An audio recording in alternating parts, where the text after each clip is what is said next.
guys, and welcome back to the channel if this is your first time seeing my face. Hi, my name is Monica and I post videos all about the stimulus check, the stimulus package, and personal finance. So if you are interested in topics like those, you already know what to do. Be sure to hit that big red subscribe button, join the community, also Hulk smash the like button. Thank you so much for doing that. Turn on your post notifications so you never miss any of my stimulus check or stimulus package update videos. And without further ado, let's hop right into your Monday, November 9th stimulus check and stimulus package update. So breaking news is that Pfizer, the pharmaceutical company, has just come out with a possible vaccine for COVID-19. And with over 270 electoral votes, we have President-elect Joe Biden, who will be taking the oath of office in January of 2021. Now, the U.S. Chamber of Commerce sounded very optimistic this Monday morning that a Biden administration could break this political gridlock that is happening in Congress. Neil Bradley, who is the Chamber's Executive Vice President and Chief Policy Officer, said the time for campaigning has come to an end and now we've entered the time for governing. Mr. Bradley called on Congress to pass another stimulus bill before the end of the year. And he said that he would like to see the Biden administration prioritize an infrastructure package next year. Now, it is clear from President-elect Joe Biden's speech this past weekend that his first priority will be getting COVID-19 under control. He has already begun assembling a COVID-19 task force as well as a transitional advisory board. Now, although President Trump has yet to concede defeat, Mr. Bradley said that a smooth transition would be preferable for the economy. Now, it is unclear right now if the president would back a stimulus bill before he leaves office, but the chamber is pushing for him to do so. President Trump was actually quite vocal heading into the election about the need for additional COVID-19 relief.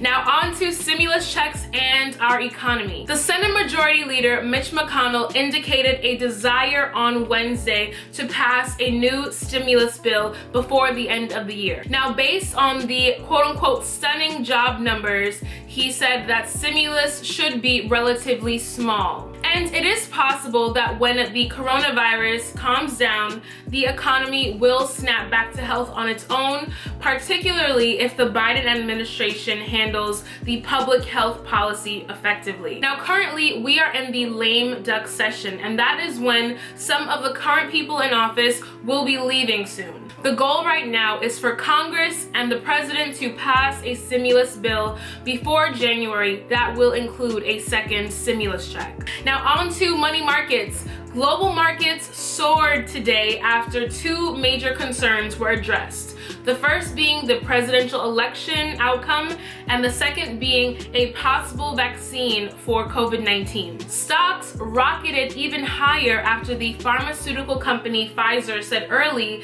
that data showed that its coronavirus vaccine appeared 90% effective. This news came after Joe Biden's election as the 46th president of the United States. Markets were already higher before Pfizer said a vaccine it was developing with BioNTech was found to have been more than 90% effective in preventing the COVID-19 infections. And Pfizer also said by the end of the year, it will have manufactured enough doses of the vaccine to immunize 15 million to 20 million people, with our first responders being the first to get the vaccine. Scientists have definitely cautioned against getting too excited too early. They want to see the long-term safety effects and the efficiency in terms of the data that's being collected right now. And right now, no one knows how long the vaccine's protection might last. And lastly, this is a huge time for all of my Georgia subscribers. If you are a Georgia subscriber, please make sure you go ahead and vote. Actually, this is huge for Georgia because they have their runoff elections. Their runoff elections are coming up because the first election, it was too close to call. There really wasn't anyone who was really over the 50% mark, so they're gonna have the runoff elections. And if you are a Georgia voter under 18, and you turn 18 by January 5th, 2021, you can actually vote in this runoff election. Now, hundreds of millions of dollars are being spent on campaigning. Currently, we have a Democrat as president. We have a Democrat majority in the House of Representatives, and if the Democrats get the majority in the Senate, it will be a blue wave throughout Congress. All the branches of our government will be Democrat, meaning that Nancy Pelosi's super large bill, including second stimulus checks, are more than likely to pass. So once again, vote, vote, vote. The voting is not over. If you are in Georgia, make sure you vote. This is actually one of the most important elections coming up. So Georgia voters, make sure you vote. Also, let me know how you feel about the election and the president-elect, as well as Donald Trump and everything that's happening with him and the court cases. Let me know in the comments down below, because the country is very divided in terms of people who really support Donald Trump and people who really support Joe Biden.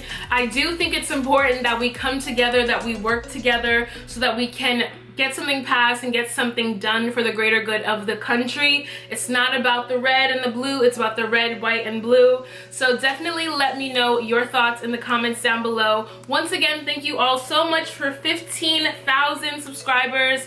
We are on the journey to 16,000 subscribers and almost 1 million views. So thank you so much for that. But until next time, I will catch you all in my next stimulus check and stimulus package update. Bye, guys. I think the unemployment figure this morning of 6.9% is stunning indication of a dramatic comeback of the economy. That, coupled with the gross domestic product growth in the third quarter, indicates that our economy is really moving to get back on its feet. That, I think, clearly ought to affect what size of any rescue package we additionally do. I do think we need another one.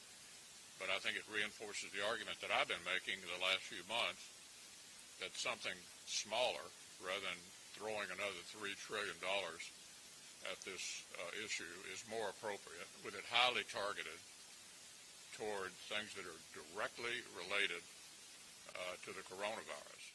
No, it doesn't appeal to me at all, because they still have not agreed to crush the virus. If you don't crush the virus, we're still going to have to be dealing with the consequences of the virus. And that's why we have said the 3 pillars of our bill: crush the virus, honor our heroes, that's our state and local. Over 1 million people have lost their jobs already in state and local, teachers and people in education, etc., because of the funds that have been used to address the virus and lost revenue because of the virus.